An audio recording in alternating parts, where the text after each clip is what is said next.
آج جہلم کا ایک زبردست قسم کا رسوائے زمانہ انسان، اور مرزا علی الجہلمی کئی سوال ایسے ہیں جن کا جواب باقی ہے۔ تو ابن تیمیہ کی کیا بات کرتا ہے، کہاں پہ راجہ بھوج، کہاں پہ گنگو تیلی۔ حضرات گرامی کا تیری اوقات کیا ہے، تیری حیثیت کیا ہے، تیرا مقام اور منصب، تیرا مرتبہ کیا ہے۔ ہر ابن تیمیہ سے محبت کرنے والا تیرے وجود کے پر تھوکے گا، تیرے کردار پہ تھوکے گا، تیری سیرت پہ تھوکے گا، تیرے نسب العین پہ تھوکے گا، تیرے نظریے پہ تھوکے گا۔ حضرات گرامی کا تیرے جھوٹا ہے یا کذاب ہے یا مکار ہے یا دجال ہے، لوگوں کو اپنے دام تصویر میں پھنسانا چاہتا ہے، لوگوں کو سیدنا امیر معاویہ کی ذات اقدس سے برگشتہ کرنا چاہتا ہے۔ حضرات گرامی کا دیکھ لیجئے، میں آپ کو لا وجہ البصیرت یہ بات کہتا ہوں، مرزا کل بھی ذلیل تھا، مرزا آج بھی ذلیل ہے، اور انشاءاللہ مرتے دم تک یہ ذلیل و رسوا ہی رہے گا۔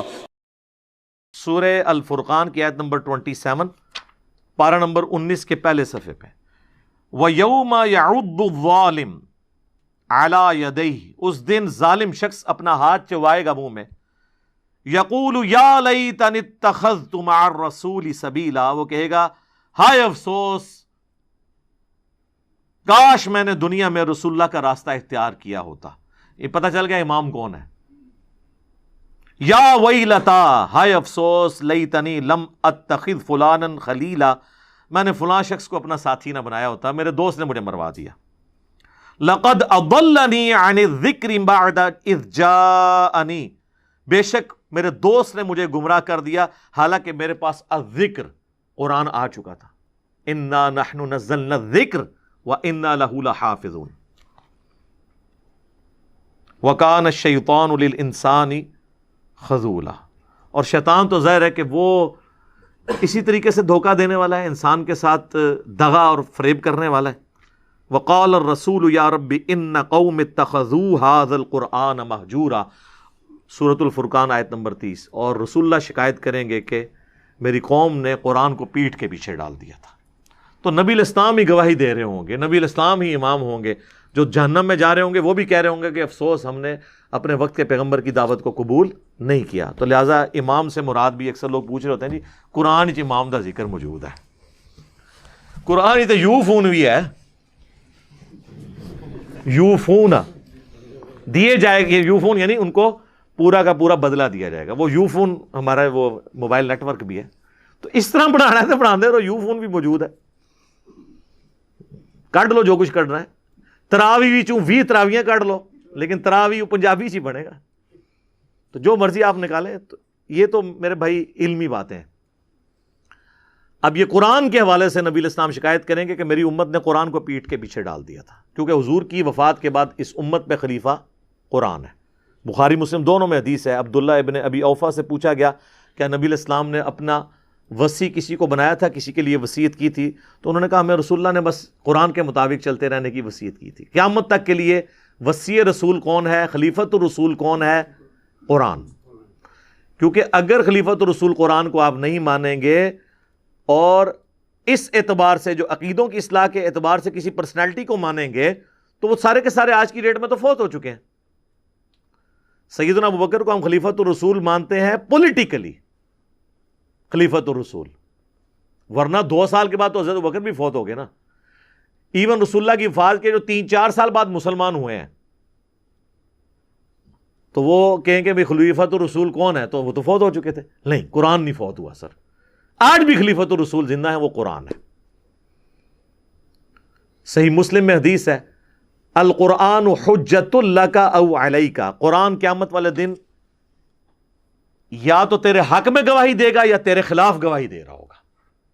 یہ صحیح مسلم میں حدیث ہے، سیدنا عمر کہتے ہیں کہ نبی علیہ السلام سے میں نے خود سنا تھا کہ اللہ تعالیٰ اس کتاب کے ذریعے قوموں کو عروج دے گا اور اس کتاب کے ذریعے ہی قوموں کا زوال دے گا جو اس کو چھوڑ دیں گے۔ جسے ڈاکٹر اقبال نے جواب شکوہ میں کہا نا، وہ زمانے میں معزز تھے مسلمان ہو کر اور تم خوار ہوئے تارک قرآن ہو کر۔ یہ مسلم شریف کی حدیث کا ترجمہ ہے۔ اور پھر جو یوم النحر سے پہلے ایک دن پہلے آپ نے یوم عرفہ کا خطبہ جو دیا، وہ صحیح مسلم کے اندر ہے، وہ کافی لمبی حدیث ہے جو امام جعفر نے امام باقر سے روایت کی ہے۔ امام باقر کا نام ہے محمد بن علی بن حسین بن علی، یعنی حضرت حسین کے یہ پوتے تھے، حضرت حسین کے بیٹے تھے، علی ابن حسین ان کے بیٹے۔ تو محمد بن علی بن حسین بن علی امام باقر کا نام ہے. انہوں نے جابر بن عبداللہ سے روایت کیا اور ان کا بیٹا ہے امام جعفر الصادق جنہیں ہم کہتے ہیں. یہ صحیح مسلم میں ڈیٹیلڈ حدیث موجود ہے اور اس کا نمبر ہے کتاب الحج چیپٹر میں 2950 انٹرنیشنل نمبر کے مطابق. مشکات میں بھی آپ کو یہ مل جائے گی دوسری جلد میں حج والے چیپٹر میں پہلی حدیث رسول اللہ کے حج کا بیان. بڑی لمبی حدیث ہے.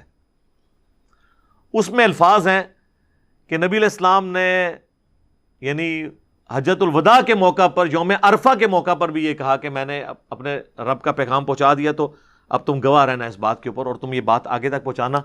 لیکن اس میں ایک اور بڑے زبردست الفاظ ہیں. آپ نے فرمایا کہ میں اپنے بعد تم میں ایک ایسی چیز چھوڑ کے جا رہا ہوں جسے مضبوطی سے پکڑ لوگے تو کبھی گمراہ نہیں ہوگے اور وہ اللہ کی کتاب ہے. مسلم شریف میں حجۃ الوداع کا یوم عرفہ کا جو خطبہ ہے اس میں صرف قرآن کا ذکر ہے, سنت کا نہیں ہے, کیونکہ سنت بھی قرآن میں ہے. قرآن نے ہمیں کہا ہے نا من یطع الرسول فقد اطاع اللہ, جس نے رسول اللہ کی اطاعت کی گویا اس نے اللہ کی اطاعت کی.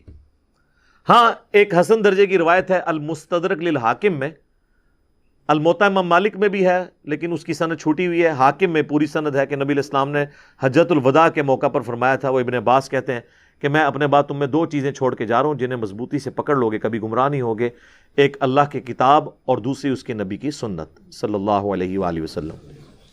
اور میرا خیال ہے اس کو سپورٹیو وہ حدیث بھی ہو سکتی ہے جو صحیح مسلم میں ہی ہے 394 نمبر نزول عیسیٰ والے چیپٹر میں کہ قیامت کے قریب جب عیسیٰ ابن مریم تم میں اتریں گے تو وہ راوی حدیث کہتا ہے کہ وہ تمہارے رب کی کتاب اور اس کے نبی کی سنت کے مطابق تمہیں چلائیں گے. کتاب اللہ اور سنت کا ذکر بھی مسلم شریف میں موجود ہے کہ قیامت تک حضرت عیسیٰ علیہ السلام بھی نبی ہونے کے باوجود نبوت اپنی جگہ رہے گی لیکن امتی کی حیثیت سے آئیں گے, فقہ حنفی کے مطابق عمل نہیں کروائیں گے.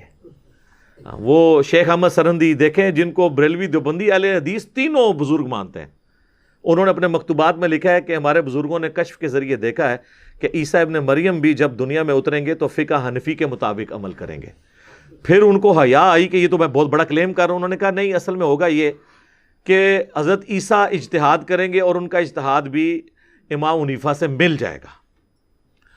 بھئی وہ راوی حدیث تو کہہ رہا ہے وہ اللہ کی کتاب اور اس کے نبی کی سنت کے مطابق عمل کریں گے, یہ بندہ 1000 سال بعد آ کے ایک نویں گل پہ چھوڑ ہے. کیڑا اجتہاد؟ امام حنیفہ کا اجتہاد تے اج ویلڈ نہیں رہا. ویڈیو کیمرے کا مسئلہ, کتبین پہ نماز کا مسئلہ, ریل گاڑی میں نماز کا مسئلہ, انتقال خون کا مسئلہ, پوسٹ مارٹم کا مسئلہ, اعضاء کی پیوندکاری کا مسئلہ. آج کے تو کتنے مسئلے جو ہیں رہے عقیدے تو وہ امام حنیفہ سے تو نہیں لینے, وہ تو کتاب و سنت میں پہلے ہی موجود ہے. یہ ویسے انہوں نے چلاکی کی ہے بچنے کے لیے, ادروائز یہ پوری ایک سمجھ لیں پوری سازش کی ہے انہوں نے, کیونکہ اس کے آگے الفاظ ہیں کیٹاگوریکلی. شیخ احمد سرہندی اپنے اس مکتوب میں یہ بھی لکھتے ہیں کہ اگر اس امت میں کوئی پیغمبر آتا تو وہ فقہ حنفی کے مطابق عمل کرتا. یہ بھی لکھا ہوا ہے کیٹاگوریکلی کہ فقہ حنفی میں سے ہوتا وہ جو پیغمبر ہوتا. یعنی پوری کوشش کی تھی یہ ڈاکہ مارنے دی. ویسے اگر آیا ہے نا ایک جھوٹا, وہ ہے فقہ حنفی چوں ہی آیا ہے, غلام احمد قادیانی دجال. گل ویسے ادھی ٹھیک ہی نکلی نہ دی, وہ فقہ حنفی کے مطابق عمل کرتا تھا نا, حنفی تھا. غلام احمد قادیانی حنفی تھا. ابھی بھی آپ قادیانیوں کو دیکھ لیں. ہمارے پاس ایک بھائی آئے, ان کے چھوٹے بھائی جو ہیں وہ گمراہ ہو گئے انورٹڈ کامرس میں میری ویڈیوز کی وجہ سے, تو کہتے ہیں جی آپ نے میرے بھائی کو جو ہے نا قادیانیوں کے راستے پہ چلا دیا. اب میں نے اس کو بڑے مطلب آرام سے سن لیا, وہ تبلیغی جماعت سے تھے. میں نے کہا میرے بھائی کیسے؟ کہتے ہیں جی یہ تو نماز میں رفع دین کرتا ہے, رکوع میں جاتے وقت, رکوع سے اٹھتے وقت. تو میں نے کہا پھر؟ کہتا ہے یہ تو قادیانیوں کا طریقہ ہے. میں نے کہا جی قادیانیوں کی عبادت گاہ ہمارے قریب ہی, ابھی جا کے دیکھتے ہیں کہ وہ آپ کے طریقے پہ نماز پڑھ رہے ہیں یا اس طریقے پہ. اب ہونا تو چاہیے تھا جی اٹھیں. کہہ رہے نہیں, بات مانی بھی نہیں اور پیچھے بھی ہٹ گئے. تو میرے حنفی بھائیوں, غلام احمد قادیانی دجال کے ماننے والے بالکل آپ کے طریقے پہ نماز پڑھتے ہیں, وہ اس طریقے پہ نہیں پڑھتے جو بخاری مسلم میں. لہذا جو بخاری مسلم کو پڑھ لے گا نا, اس کی صرف نماز نہیں ٹھیک ہوگی بلکہ سب سے پہلے وہ کہے گا کہ قادیانیوں کی تو نماز ہی غلط ہے، عقیدے کو تو بعد میں دیکھیں گے، ایک موٹی سی چیز جو سامنے نظر آ رہی ہے تو ان سے بچ جائے گا۔ بہر حنفیوں کا خدشہ ہے کہ وہ پھنس جائیں کہ یہ بھی ہمارے جو ہیں حنفی بھائی ہیں۔ ظاہر ہے جب آپ الزام لگائیں گے تو پھر ہم علمی بات آپ سے کریں گے، تو وہ آپ کے حنفی بھائی ہیں، وہ فقہ حنفی کے مطابق عمل کرتے ہیں، قرآن و سنت پہ نہ وہ چل رہے ہیں نہ آپ چل رہے ہیں۔ تو اس میں امام حنیفہ رحمہ اللہ کا کوئی قصور نہیں ہے۔ آج اگر عیسائی حضرت عیسیٰ علیہ السلام کے ساتھ کوئی غلط چیزیں منسوب کیے ہوئے ہیں تو عیسیٰ ابن مریم تو وجیہن فی الدنیا والآخرہ ہے، ٹھیک ہے، اس میں تو کوئی شک نہیں ہے، دنیا اور آخرت میں اللہ کے مقرب بندوں میں سے ہیں، وجاہت والے ہیں۔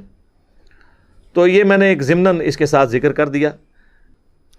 باقی جو صحیح مسلم کی حدیث غدیر خم والی ہے نا جی، میری نظر میں اس روئے ارض پہ جتنی بھی حدیثیں قرآن کی شان میں ہیں نا، ان میں اگر آپ گریڈنگ کریں تو پہلے نمبر پہ جو حدیث ہے نا وہ مسلم شریف کی ہے۔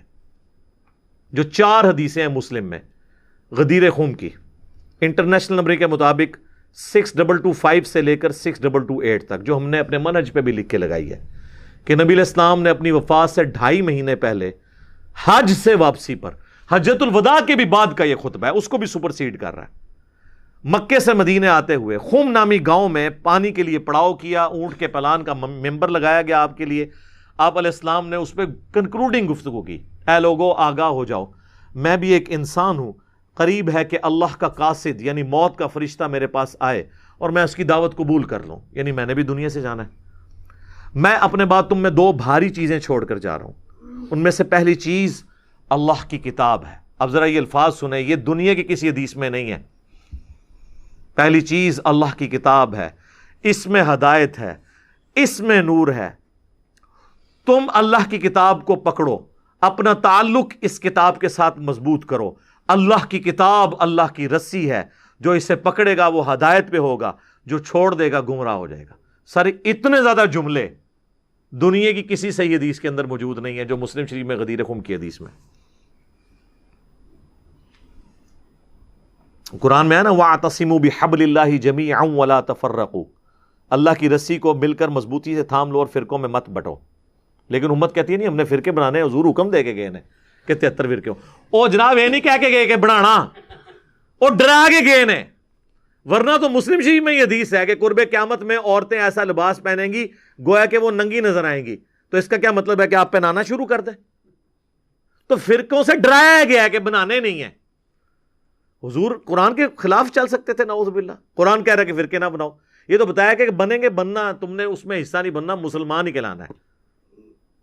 تو یہی تو ہم کہہ رہے ہیں آپ سے کہ مرنے سے پہلے اے مسلمان کر لے اس پہ غور، کتابوں کا خدا اور ہے، بابوں کا خدا اور جب تو غور کرے گا تیرے اندر سے آواز نکلے گی کیا کہ نہ میں وابی نہ میں بابی، میں ہوں مسلم علمی کتابی، مسلم بنے۔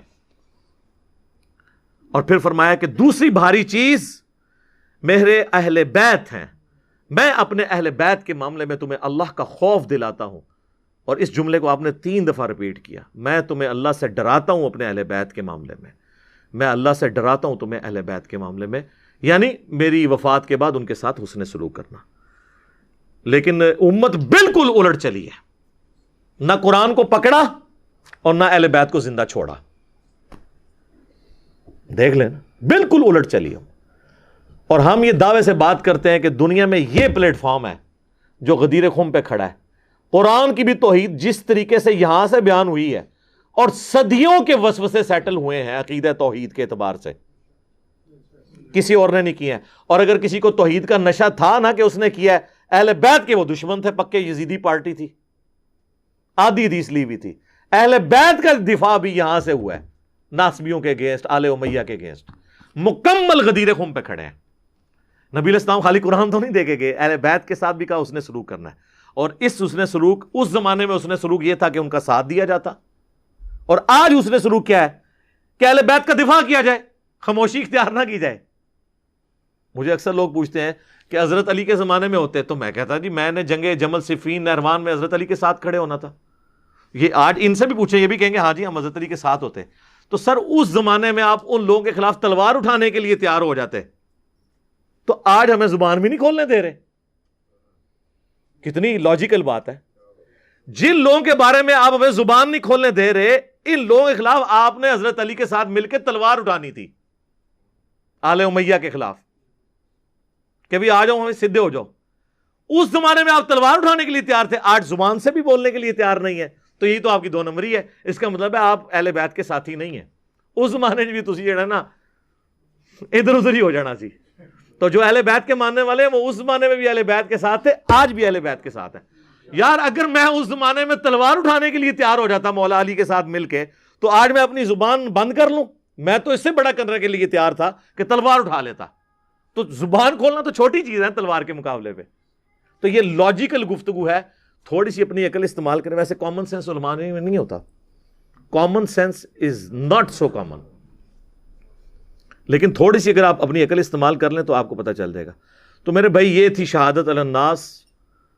آپ دیکھ لیں آلموسٹ 40+ منٹس میں نے اس ایک آیت کے اوپر لگائے، اس لیے کیونکہ اب اس سے متعلق جتنی آیات آگے آئیں گی میں ان پہ پھر ڈیٹیل گفتگو نہیں کروں گا، بلکہ اسی آیت کو ریفرنس کے طور پر لیا جائے گا، کیونکہ نبی علیہ السلام اسی آیت کے اوپر رو پڑے۔ بخاری مسلم کی میں نے حدیث شروع میں بیان کر دی کہ مجھے اپنی امت کے خلاف گواہی دینی پڑنی ہے۔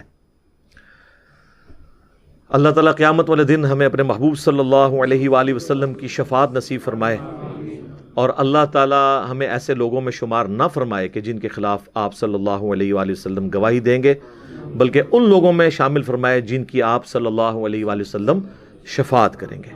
باقی عقیدہ شفاعت کے اوپر میری ویڈیوز آپ دیکھ سکتے ہیں، ہر ٹاپک کے اوپر میں نے ڈیٹیل کے ساتھ ویڈیوز ریکارڈ کروائی ہیں۔ یوٹیوب کے اوپر آپ جا کے رومن میں چیزیں ٹائپ کریں تو آپ کو خود بخود ساری چیزیں مل جائیں گی۔ مثلا اگر ہم اس کا کوئی کلپ بنائیں گے تو اس کی کیا ٹاپک رکھیں گے؟ رسول اللہ کی امت کے خلاف گواہی۔ ویسے تو میرا دل کرتا ہے کہ میں اس کے اوپر تھم نیل کے اوپر لکھواؤں کچھ بھی ہیں تیرے محبوب کی امت سے ہیں تو پتہ چلے کہ کتنا بڑا یہ دھوکہ ہے۔ یعنی حضور تو کہہ رہے ہیں میں نے گواہی دینی ہے، یہ کہہ رہے ہیں نہیں کچھ بھی ہے تیرے محبوب کی امت سے ہے۔ اس کا مطلب یہ ہے کہ ہم نے سیدھا کوئی نہیں ہونا، تیرے محبوب کی امت سے ہے۔ اب قیامت کے دن جب تک حضور علیہ السلام ہمارے خلاف گواہی دے کے نعوذ باللہ ہمیں دھکے مار کے دوزخ میں نہیں پھینکتے نا، اس وقت تک ہم نے یہ شعر ہی بلند کرتے رہنا ہے۔ یہی مطلب ہے نا، قرآن تو یہی کہہ رہا ہے۔ تو اب مجھے بتائیں ان جملوں کے بعد اگر میں یہ دھیمے سے انداز میں کہوں کہ مرنے سے پہلے اے مسلمہ کر لے اس پہ غور، کتابوں کا خدا اور ہے بابوں کا خدا اور، کتابوں کا رسول اور ہے بابوں کا رسول اور، کتابوں کا دین اور ہے بابوں کا دین اور کتابوں کا جہاں اور ہے بابوں کا جہاں اور۔ وکھرا جہاں ہوتا ہے اس کا اپنا ایک جہاں ہوتا ہے۔ تو بس ٹھیک ہے، ان باتوں میں اگر کسی نے خوش رہنا ہے تو وہ ہوتا رہے اپنی ویژول تھنکنگز کے اندر۔ ہم تو لوگوں کو جھنجھوڑ رہے ہیں کہ دین وہ ہے جو آسمان سے نازل ہوا ہے، دین اس زمین میں کوئی نہیں بنا سکتا، آسمانوں سے پیغمبر کے اوپر بھی نازل ہوا ہے، اور جو چیز ہے ہی آسمانوں کی ہے زمینی بابوں کے کہنے پہ اس کو نہیں چھوڑا جا سکتا۔ اور ہر وہ زمینی بابا ہمارا بزرگ، ہمارا امام، اس کی جوتیاں ہمارے سروں کا تاج جو ہمیں آسمانی دین کے ساتھ جوڑے، اور جو آسمانی دین کے خلاف چلائے تو ہماری جوتیاں اس کے بس آگے فلنگ دا بلینکس وہ خود کر لیں۔ ٹھیک ہے، ہمارا کام تھا صرف پازیٹیو طریقے سے بات کو پہنچانا۔